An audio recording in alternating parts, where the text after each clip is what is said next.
Русија подготвува закон со кој на председателот Владимир Путин би му се овозможило полесно испраќање на војска во странство, под изговор за заштита на руските државјани.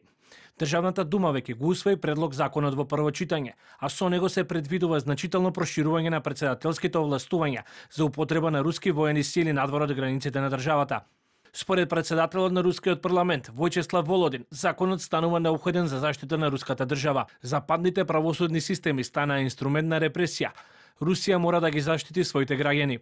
По најавите со реакција се огласија од Западот и од НАТО. Оттаму предупредуваат на можни агресивни потези од страна на Русија. За сојузниците во НАТО ова представува јасен сигнал дека воената реторика на Кремљ се интензивира. Русија сака повеќе војна, затоа нашиот одговор е поголема помош за Украина, поголем притисок врз Русија и целосна одговорност за војните злосторства. Инаку законот треба да помине уште 2 читања пред конечно усвојување, но веќе предизвика реакција дека може да создаде нова правна рамка за побрзи и почести војни интервенции надвор од Русија.